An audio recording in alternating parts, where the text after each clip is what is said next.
Electric trams have had a fairly rough ride this century, and many people felt they gave a rough ride in return.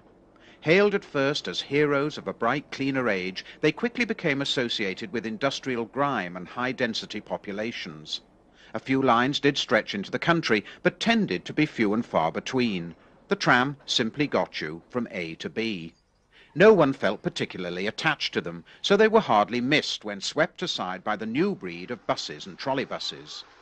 A few undertakings kept faith, but the modern trams of the 30s failed to alter overall perceptions. By 1962, every traditional system had gone except for Blackpool. Then in the 90s, trams began to return in the form of light railways. Now they were seen as one way of solving increasing traffic congestion and pollution. For those advocates of electric traction, this resurgence has been long overdue. Back in 1900, it was horses, horses everywhere. One can almost smell the sweat and manure in these astonishing sequences taken on Glasgow Bridge. The horse tram was on its last legs, facing extinction from the coming electrical onslaught. As was happening elsewhere, Glasgow Corporation had exercised their legal powers to buy the assets of the tramway company, with a view to electrification, using their own locally produced power. The horse tram had literally been eating into the slender profit margins. Working expenses were far too high, averaging nearly 80% of receipts. A tram horse could work 4 to 5 hours a day for up to 5 years, by which time it would be fit only for the knacker's yard. The men too were knackered. They could be in harness 12 hours, 7 days a week in rain, snow and fog. Hence the need for temperance societies to caution against the excesses of the demon drink. The wage for a tram driver in 1900 was about £1 a week. As the Victorian era came to an end, the horse car operators knew their days were numbered. Speeds were slow and capacity limited by the motive power. The vehicles came in two basic sizes, small and large. These Manchester examples were of the heavier 2-horse variety. Weighing up to 2.5 tons, they could carry up to 22 in the lower saloon and up to 24 on the roof. In some places, like Manchester, competing wagonettes were challenging the slow-moving trams by charging lower fares.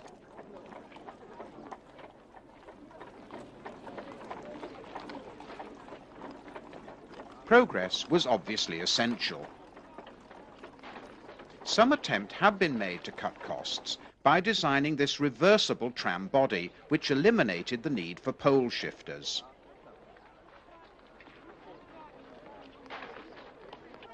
Although electric trams would require expensive fixed installations like overhead wires and power supplies, the working costs per mile would be much reduced, which in turn meant lower fares. A few horse trams lingered on. The last example in England ran in Morecambe until 1926.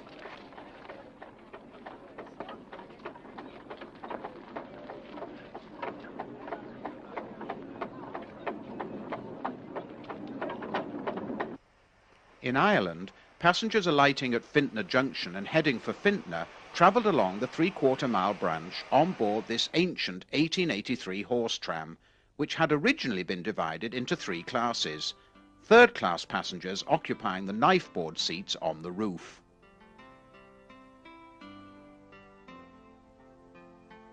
Despite being loved as a national institution, the Fintna tram was stopped in 1957.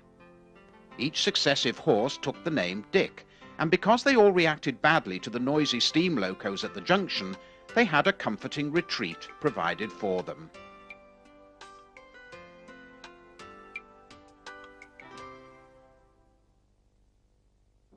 Today, there is just one remaining horse-operated line. This runs every summer for 2 miles along Douglas Promenade on the Isle of Man, and provides us with a living memory of a form of transport which once dominated our towns and cities.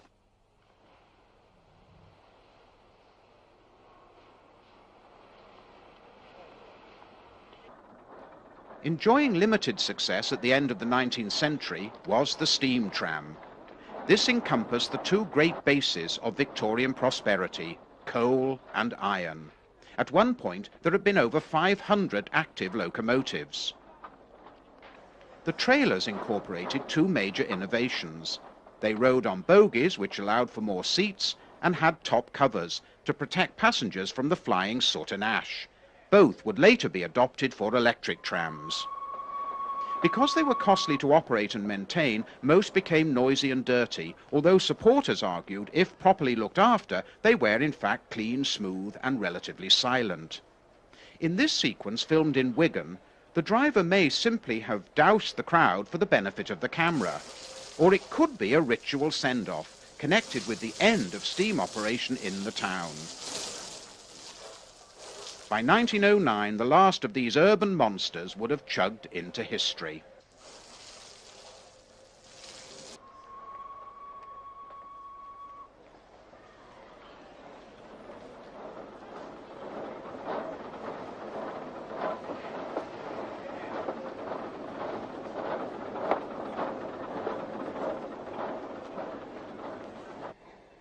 In San Francisco, little cable cars still climb halfway to the stars, whilst in Llandudno, Britain's last cable trams still wind up the Great Orme.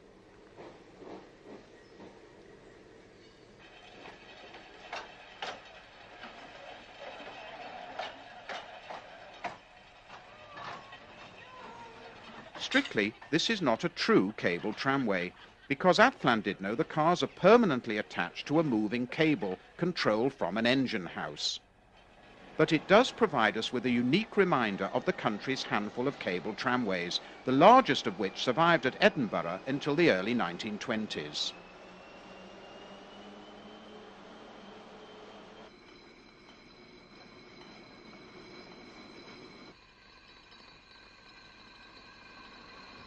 Although now discontinued, the trolley poles and overhead wires were formerly used for communication purposes. Walkie-talkie radios are now used today. England's oldest electric railway was opened at Brighton in 1883. Built by Magnus Voke, this pioneer line sparked into life the electric revolution, which eventually ousted the vast majority of horse and steam trams. Although somewhat altered, this unique line still runs today.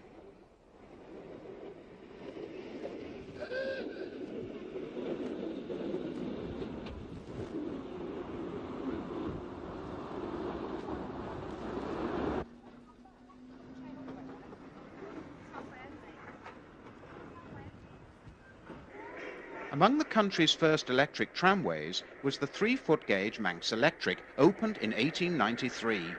For over 100 years, the railway's exquisite Victorian trams have provided a tangible link with the earliest days of electrification. At Laxey, connection is made with the 3-foot 6-gauge Snaefell Mountain Railway, opened in 1895. Here, the third rail, or fell rail, provides additional braking, and it also keeps the cars on the track as they battle up to Snaefell summit in a variety of weather conditions. Blackpool had the distinction of opening the first electric street tramway in 1885. 100 years later, one of the original trams, now powered by batteries, recreated the early days of conduit operation. In this system, power was drawn by means of a plough from a conductor rail carried in an underground channel situated between the two running rails.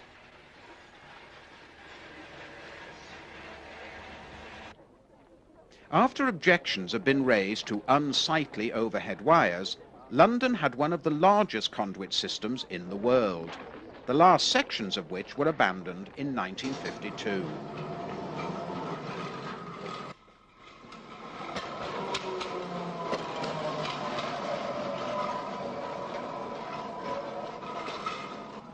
Both trolleys are tied down on this tram because it was drawing power from the conduit. A fascinating ritual took place at the change pits, where the switch was made from overhead to conduit. Here, a plough shifter uses a plough fork to insert a plough.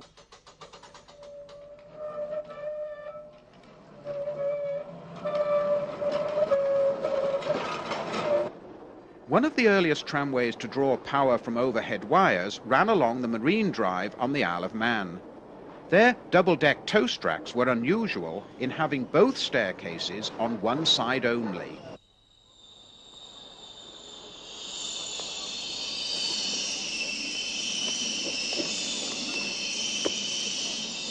When Liverpool first electrified its tramways, it imported cars from Germany and America. The developing British tramcar industry would rely heavily upon truck and motor designs developed in America and then incorporated into British-style double-deckers. Protective top covers would become the norm on many systems. This is Aberdeen.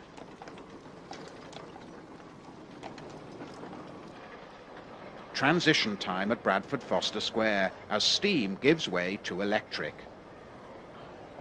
There now follows some wonderful turn-of-the-century journeys on various new electric tramways. The Blackburn-based firm of Mitchell and Kenyon simply mounted their camera on the front of a tram and recorded the passing scene in all its rich variety.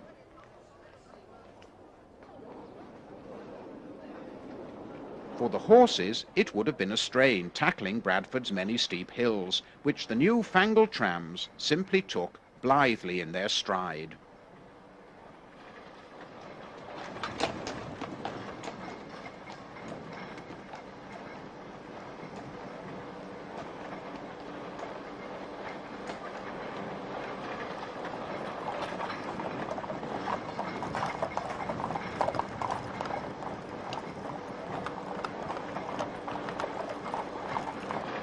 Even 100 years ago, cameramen were up to tricks.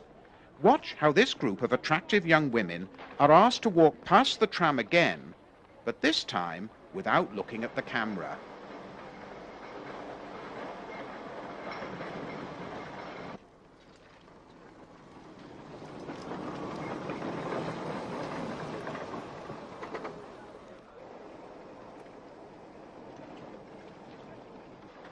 Rare film of a brand new junction being installed.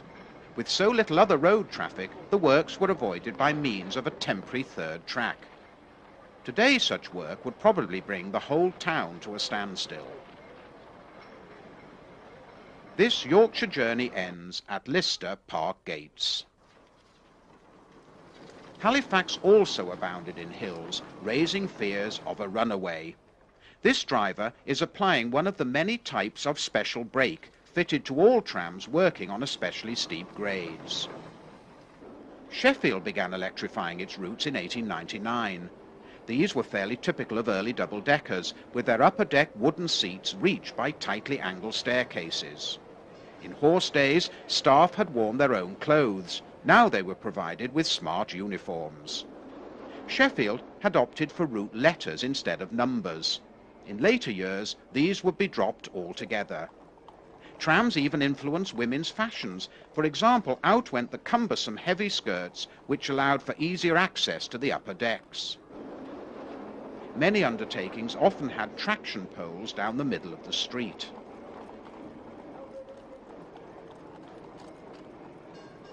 To the layman, trams probably all look alike, but orders would often be placed with different manufacturers.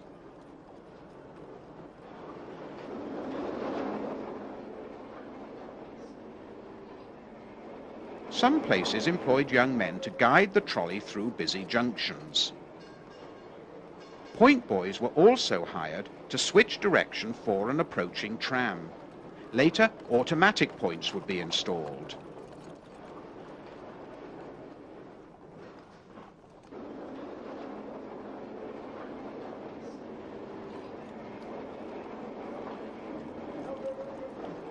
A range of single-deckers were built for likely traffic routes and those with low bridges. The wheel on the brake column was turned to apply various additional braking for the trams, particularly those descending severe grades, such as were encountered on the W Walkley route.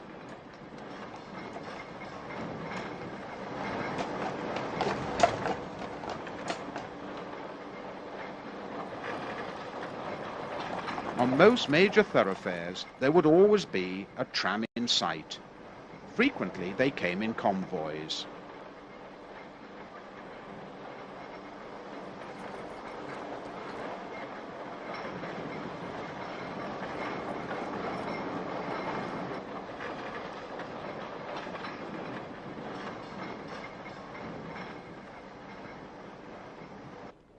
Blackburn and Darwin operated a joint service between the two towns. Shortly before the official opening, excited crowds watched the big high-capacity bogie cars with their offset trolley poles make various test runs.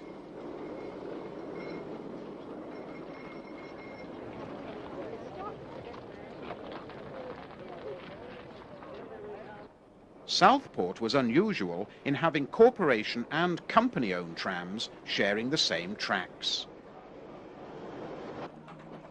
A Mitchell and Kenyon ride now through Nottingham, which electrified its trams in 1901. Many places developed a kind of tramway centre, complete with additional sidings and crossovers where people could change from one route to another. Nottingham would later introduce route letters.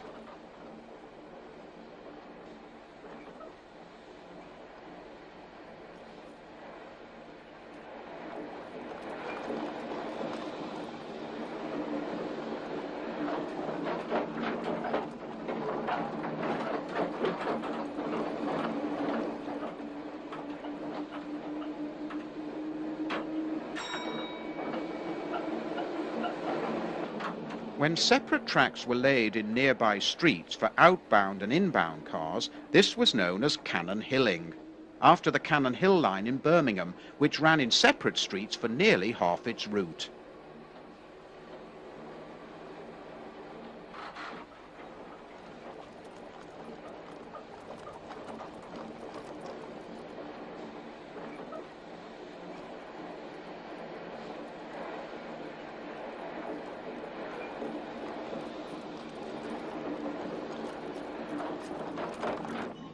Wallasey, which electrified in 1902, eventually had 4 routes linking 2 common termini. Mitchell and Kenyon visited Lytham shortly after the opening of the company-owned tramway in 1903, when residents and visitors were anxious to taste the delights of electric traction. In many places, trams stimulated housing development. Existing property prices rose, and shops and hotels would be at pains to advertise their proximity to a new tram route.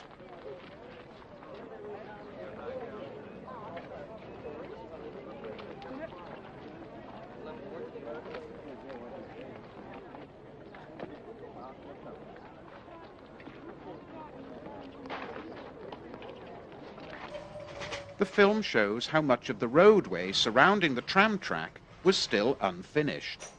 The section of the highway for which the tramways company was responsible, namely the 18 inches on either side of the outer rails, is clearly visible. Side bracket arms have been used to support the overhead wires. Complicated agreements were drawn up over running rights. For example, the Lytham Company was initially confined to the fringes of Blackpool.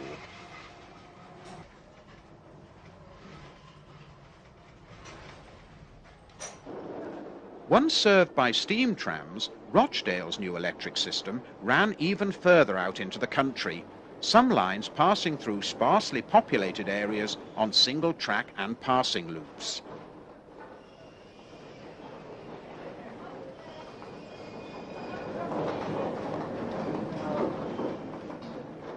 However, as the trams climbed above the smoke and grime of the town, so ribbon development occurred along the route. In 1906, over 150,000 new houses were built in Britain, largely because of expanding tramways. The narrow-gauge Leamington and Warwick system opened in 1905. This horse-drawn tower wagon was involved in a frenetic last-minute rush to complete the new tramway in Accrington before arrival of the Board of Trade Inspectors, who examined every aspect of a system prior to its public opening. They also set speed limits and imposed certain compulsory stops. Filmed in August 1907, this is the only known fully documented record of the opening of a British tramway. Thousands poured onto the streets to watch the parade. Single-deckers were needed by Accrington to pass under a low railway bridge on their Oswaldtwistle section.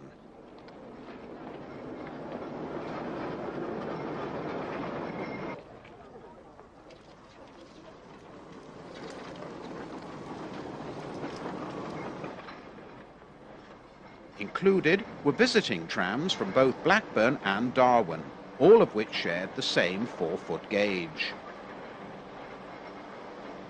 Caught up in the euphoria surrounding the end of the town steam trams, no one could have predicted that within 10 years the first electric tramway at Sheerness would be scrapped, and that in 1931 a Royal Transport Commission would recommend that trams should be gradually phased out as they were inflexible, dangerous and a major cause of congestion.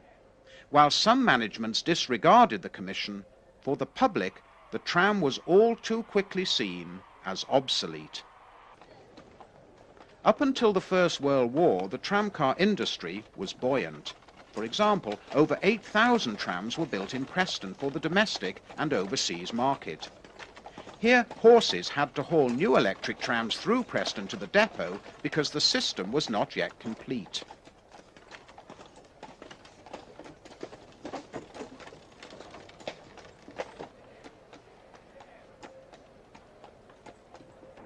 Some new vehicles arrived in sections. These had come by rail from a factory in Manchester.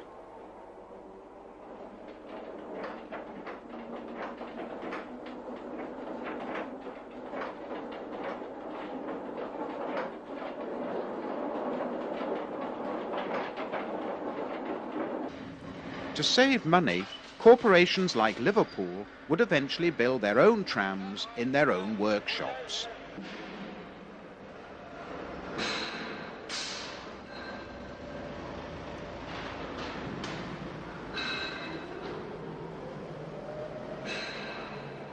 Glasgow had the last large-scale works in the country. When Copeland Hill closed its doors in 1962, a whole raft of skills was lost. Here the staff had built, repaired and rehabilitated hundreds of vehicles, including the city's famous standards, Kilmarnocks, Coronations and Cunadas. Many trams were known to staff and public by a range of names.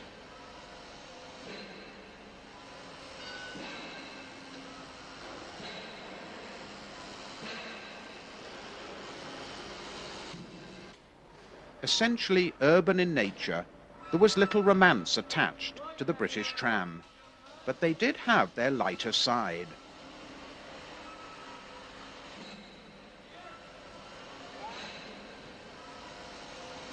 For example, some were dressed overall for special occasions, such as coronations.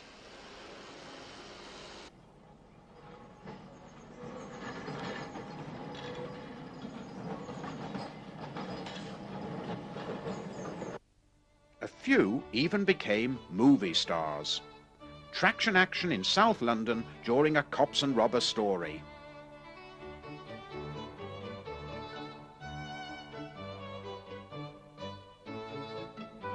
Stop! Follow that tram! Riding their electric steed with guns blazing, the law pursues the fleeing gangsters and their moles.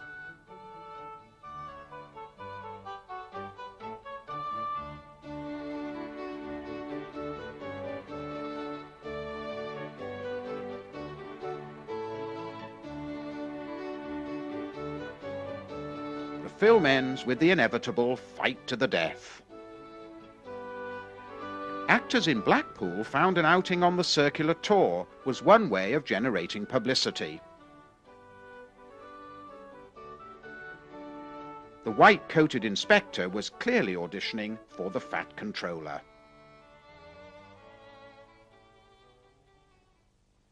The public really loved their illuminated trams. This one was filmed in Birmingham in 1937.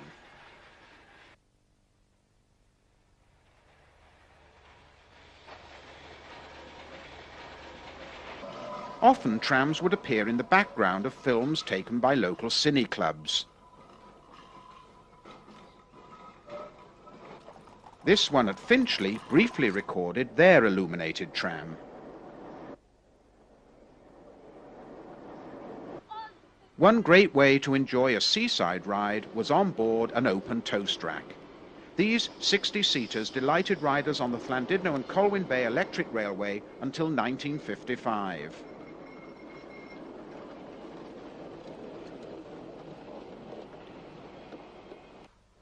This old-timer had been trundled out as part of the Aberdeen University Rag Week.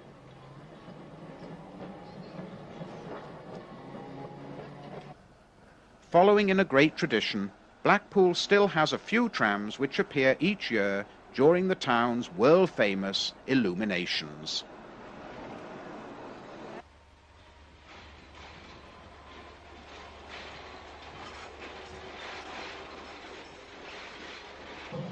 Although new routes were opened right up until 1949, the real building boom was over by the start of the First World War. Later construction often involved the laying of private right-of-ways segregated from other road users.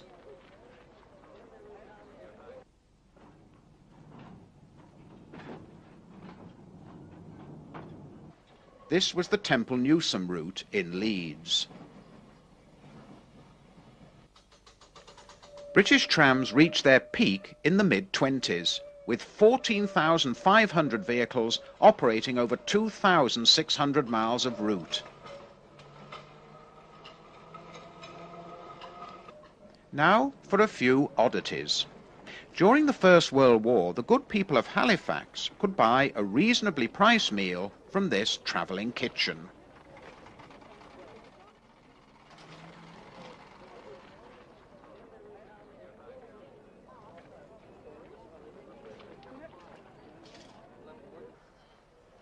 In several places you could pop out and post a letter by tram.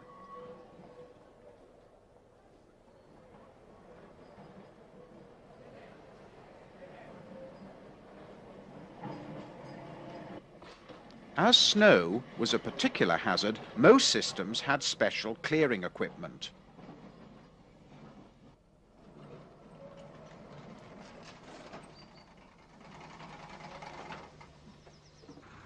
One of London Transport's sturdy breakdown tenders pushes a disabled car. Much of this work was labour-intensive, the men braving the biting cold to unblock frozen points and bring in stranded cars. These scenes were filmed in South London during the bitter winter of 1947, when the capital still had some 800 trams. Generally, trams have a good safety record, but a few runaways did occur, sometimes with loss of life. This car had turned over after losing control on a steep hill in Liverpool in 1934.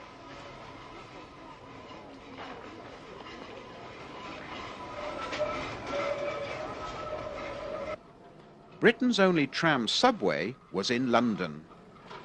It even had 2 subterranean stations.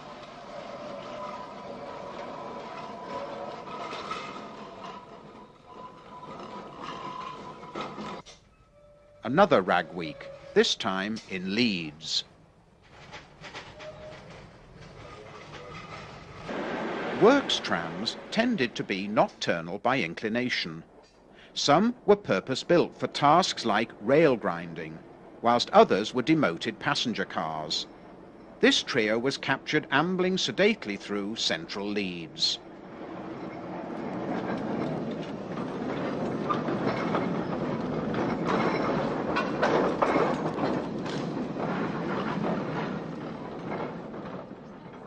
To maintain its 11-mile tramway, Blackpool still requires a mix of different work vehicles.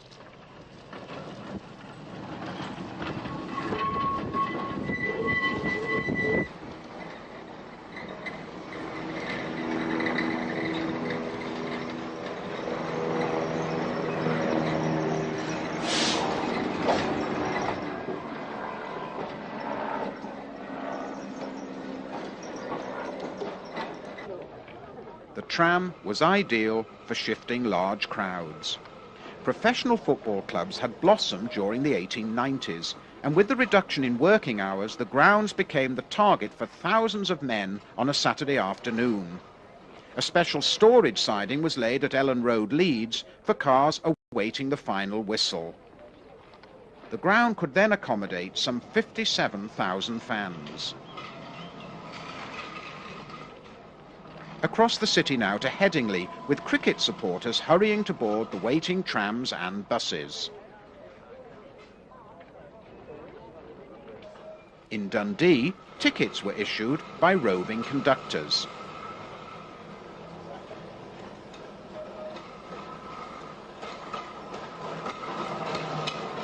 These excited rugby supporters were en route to Murrayfield in Edinburgh. In the interwar years, headwear was common and few women attended big sporting occasions. By the late 20s, too many trams were both noisy and poor riding. Many were worn out as operators fought a losing battle against increasing decay. Words like groaning, roaring, rattling and clanking were used. Some trams did all of this, whilst also emitting a cacophony of strange sounds from the worn gears and loose brake rigging. Sometimes this was the result of deliberate neglect, as cash-strapped managements failed to maintain their cars and track. The new generation of buses and trolleybuses found a ready market. The big decline came in the 30s, when the number of trams was roughly halved. These are just a few of the systems to go. Wallasey in late 1933. The Portsmouth and Horndean Light Railway in 1935. Burnley also in 1935.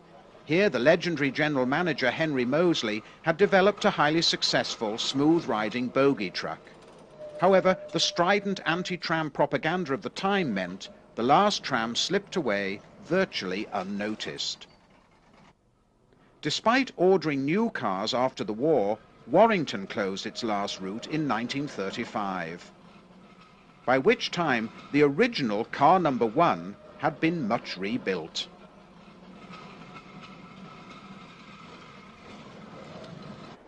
Norwich rebodied many of its fleet during the 20s, but along very traditional lines.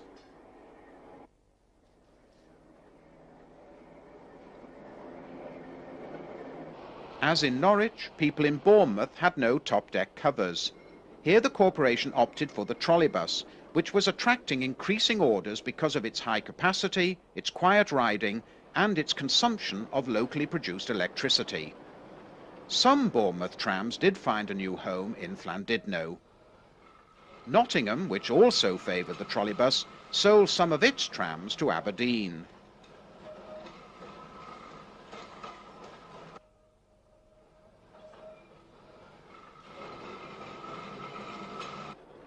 The delightful line linking Rothesay to Ettrick Bay closed in 1936.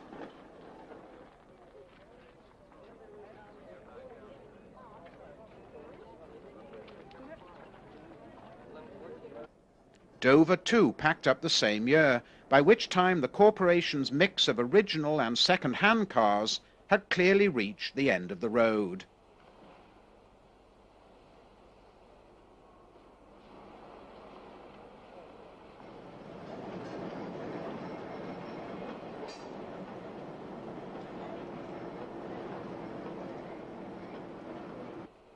Coming next, a very brief glimpse of an Isle of Thanet tram.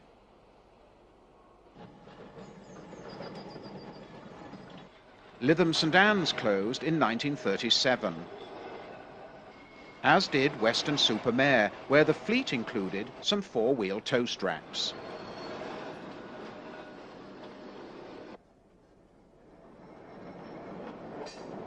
Birkenhead, the birthplace of the tram, bowed out in 1937. Scrapped some years earlier were these former single-deckers, which it was said were so deafening they could be heard over a mile away.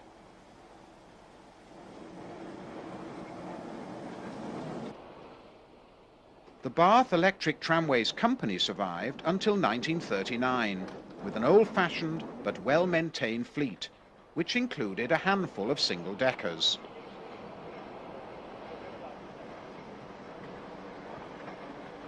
None of the fleet had vestibules or top covers.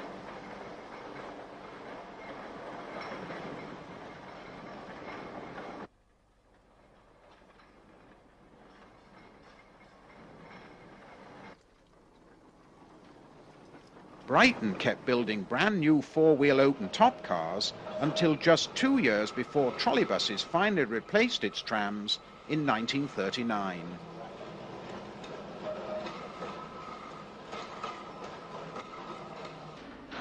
Despite of all these closures, money was spent on upgrading older trams during the 30s, and a few new, smooth-riding, totally enclosed bogie cars with upholstered seats, high-speed motors and air brakes were produced. The Feltham-class streamliners entered service in 1931. With their straight staircases and pleasant furnishings, they provided a welcome contrast with older London vehicles. Other advanced designs included the Leeds Middleton bogies. This progressive undertaking, which was committed to tramway modernisation, had also dropped the trolley in favour of the more efficient bow collector. Blackpool too invested in a fleet of rail coaches and streamlined double-deckers.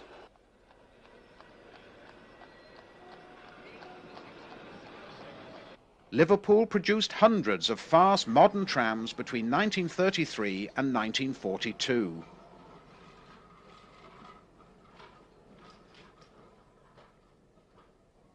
Glasgow built the first of its famous Coronation class in 1937. When war broke out in 1939, there were still some 8,000 trams. These were to play a vital role in the nation's wartime infrastructure. As part of the blackout precautions, bumpers were painted white and mast headlights were fitted. To keep the trams running, special track work was tested, for example this ramp through which hose pipes could be threaded.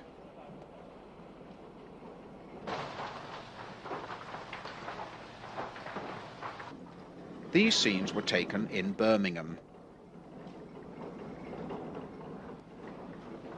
As the war progressed, the remaining tramways suffered from chronic neglect. Several doomed systems won a temporary reprieve and a few routes were reopened. However, Huddersfield completed its trolleybus conversion programme in 1940.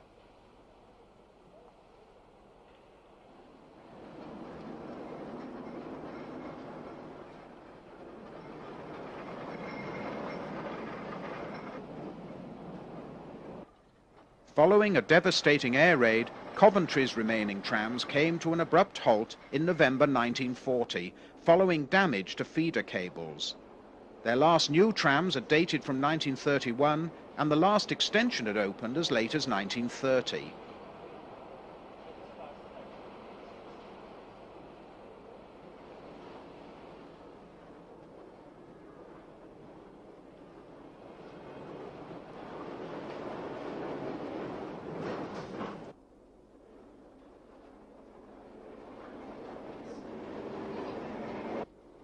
The bombing also ended tramway operation in Bristol. This was the famous tramway centre. Latterly, the whole operation had looked increasingly anachronistic. None of these predominantly Victorian vehicles had either top covers or vestibules. In winter, the drivers sought protection in heavy coats and gloves. Some even wore goggles. Interestingly, the use of these modern reversers meant conductors no longer had to swing the trolley in a busy main road. Service would cease abruptly on the 11th of April 1941, following bomb damage to the main power supply.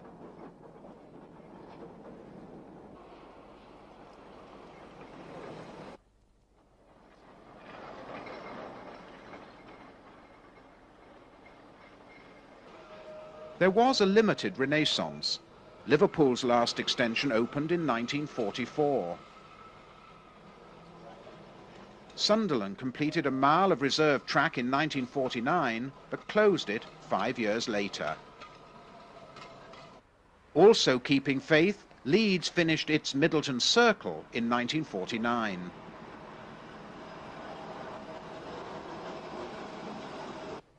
Aberdeen was among a handful of undertakings to introduce new trams after the war. 20 of these 76-seaters entered service in 1949. By far the largest number were built at Glasgow and included 100 bogie cars dating from 1948 to 52. Because of their tendency to roll, they were nicknamed Cunardas. Leeds introduced 2 modern single-deckers in 1953, the very year in which it was decided to scrap the trams. Blackpool purchased 25 Coronation single-deckers. Glasgow had the distinction of building the last new double-decker bodies. These were mounted on second-hand trucks from Liverpool. There had always been a ready market for offloading trams in working order. For example, Sheffield disposed of this type of single-decker to Barrow and Preston. Llandudno picked up bargains from Accrington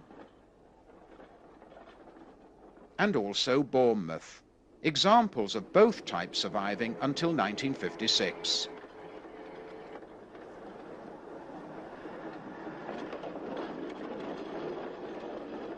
Sunderland had many second-hand cars, including cast-offs from Ilford and Huddersfield.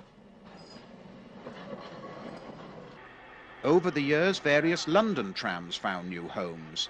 However, in the early 50s, most were scrapped. But the capital's most modern tram, LCC Bluebird No. 1 of 1932, migrated north to Leeds, where it joined other imports from Manchester and Southampton.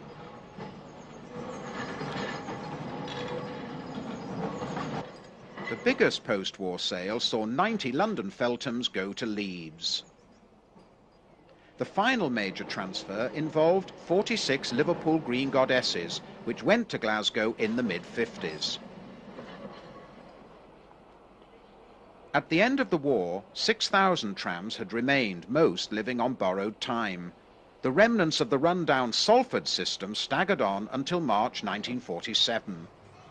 The war had interrupted Manchester's conversion programme. Now delays in delivering new buses and trolleybuses kept the war-weary trams in service until January 1949. 50 years later, modern trams are once again weaving through Piccadilly.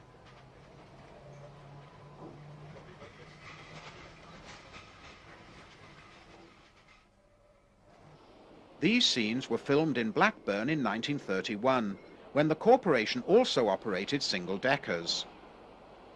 The last of the sturdy, smooth-riding double-deckers bowed out in September 1949.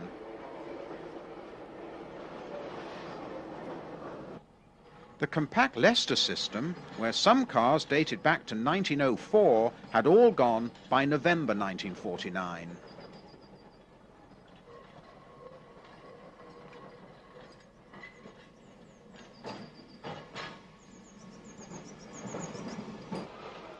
Southampton's distinctive domed roof cars, designed to pass through the bar gate on the left, made their celebratory last journeys on New Year's Eve 1949.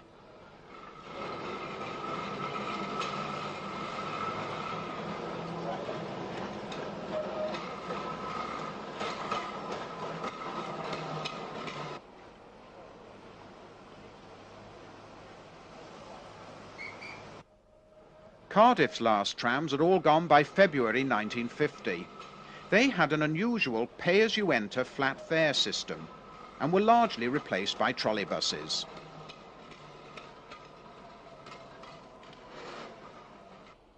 A few months later, the country's last 4-foot gauge tram ceased climbing Bradford's hills.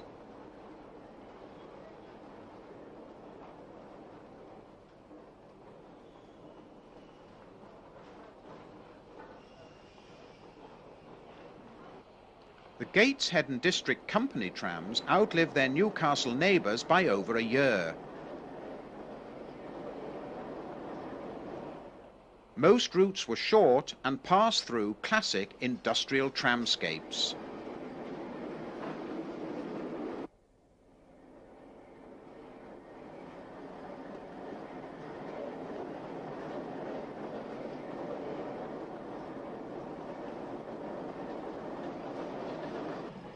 So did the local lines in Stockport.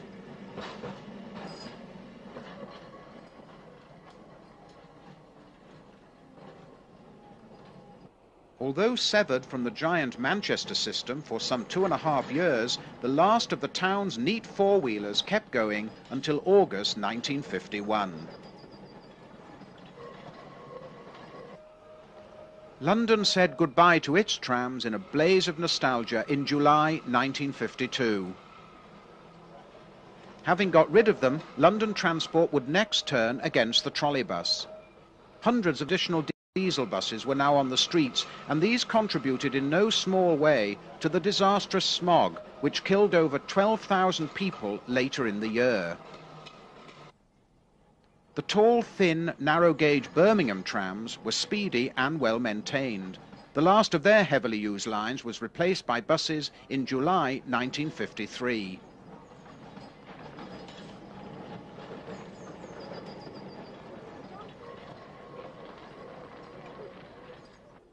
Belfast had embarked on a trolleybus conversion programme in 1938.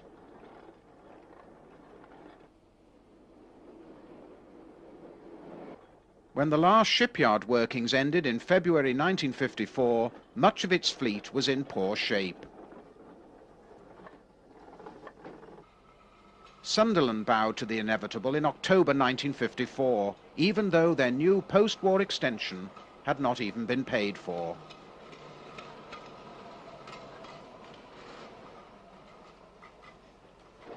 One system should have survived the carnage. This was the delightful 3-foot 6-gauge line linking Colwyn Bay and Llandudno. Mounting costs, especially increased electricity prices, led the company to cease operations in March 1956. Dundee, the first of the Scottish strongholds, fell in October 1956. Although very much of the 20s in both style and operation, the corporation had considered new trams as late as 1953.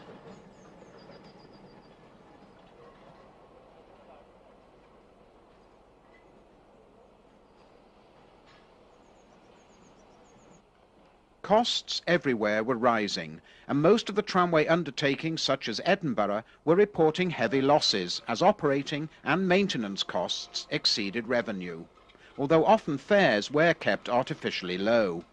Also, since nationalisation of the electricity industry, local authorities were not so keen to retain electric traction.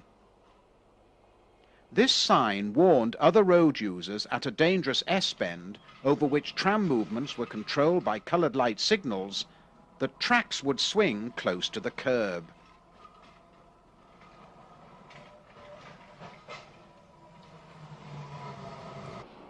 In 1951, Liverpool had claimed their trams were losing £500,000 a year.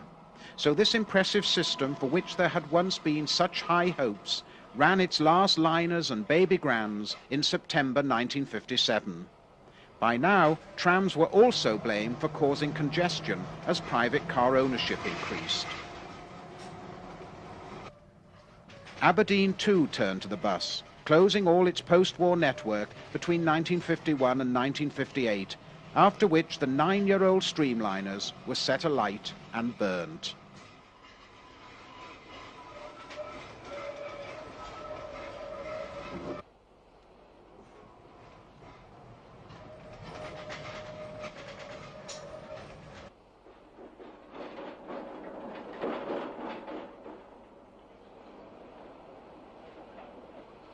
Leeds had once entertained grandiose plans for central area subways worked by modern rail coaches, but following a change of policy, the last remnants of this once large system with its 400 cars finally came to a foggy end in November 1959.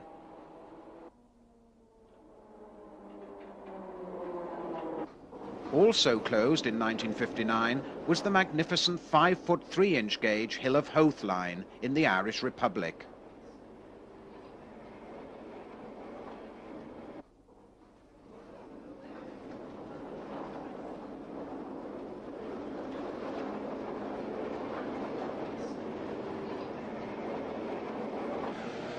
Despite being the first passenger-carrying railway in the world, the historic 5-mile Swansea-Mumbles line was closed in January 1960.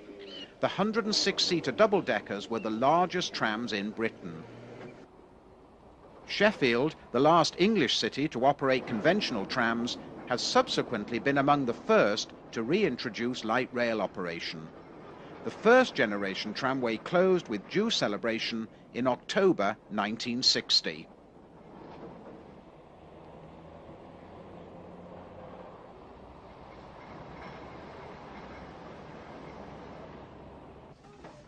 Built by the Great Central Railway, these were the only trams operated by British Railways. They made their final journeys ferrying workers to and from the docks at Immingham in July 1961.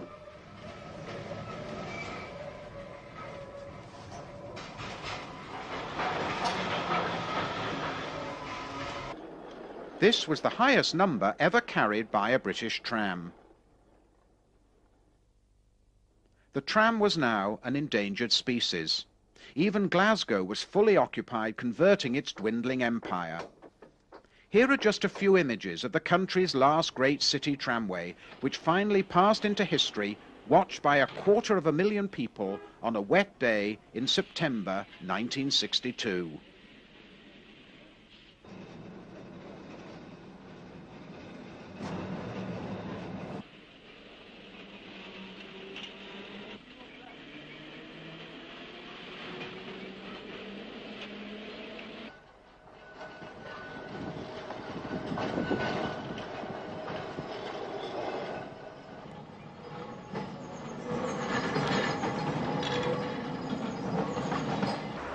In the mid-60s, even Blackpool was faced with extinction, but wiser counsels prevailed and the promenade line is still hard at work.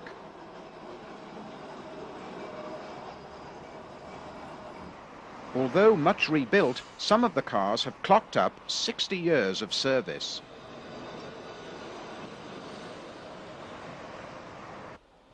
There are also various newer trams.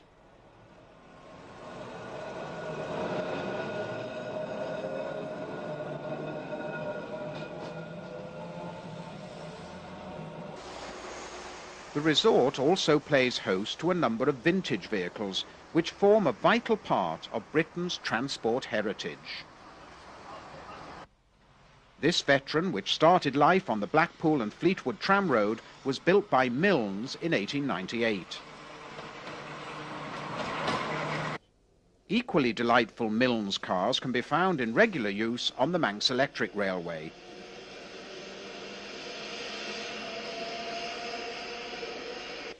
Various museums also have collections of cars. At the National Tramway Museum at Cryche in Derbyshire can be found representatives of some of the major tramway manufacturers: Brill, Brush, Dick Kerr, Hearst Nelson, Mailey & Taunton, English Electric, EMB, to name but a few.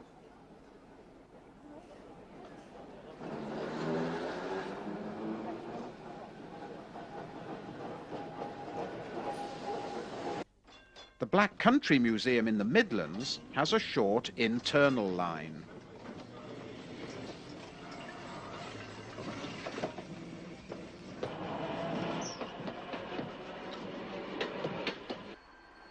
At Birkenhead, trams operate through a section of the former dock estate.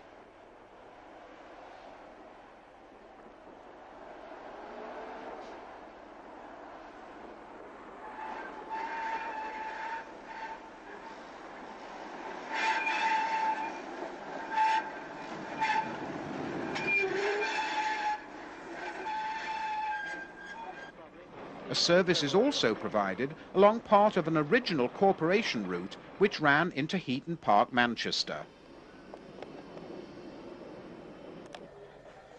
A circle totally encompasses the North East Open Air Museum at Beamish.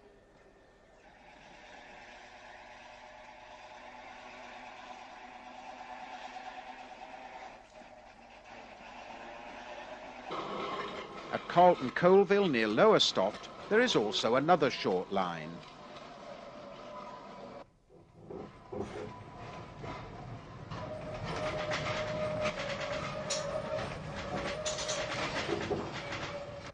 For those who prefer their things in miniature, A narrow-gauge tramway runs for 3 miles along part of the former railway branch to Seaton in Devon.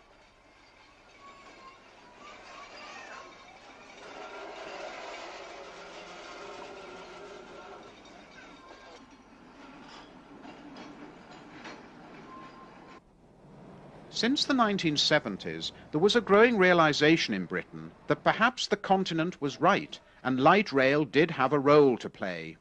The first modern system to open was the Tyne and Wear Metro in 1980.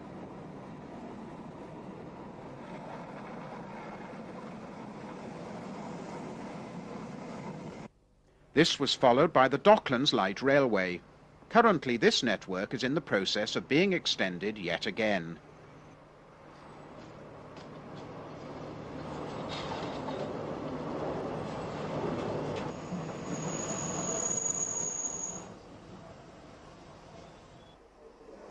The first of the tram-like systems was opened in Manchester in 1992. It even includes sections of street running and has proved so popular that a new extension is about to open.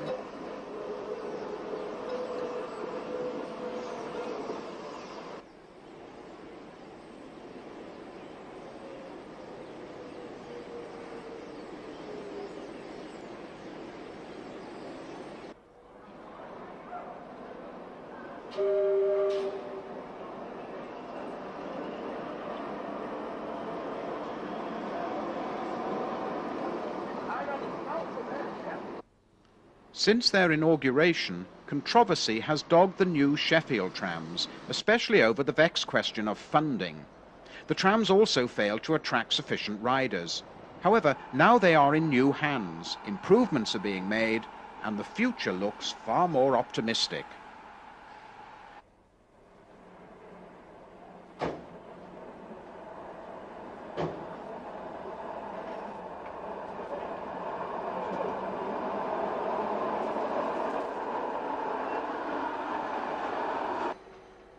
The latest addition to the growing light rail map is the Midland Metro, opened this year. It is doing excellent business between Birmingham and Wolverhampton. Now an extension has been approved.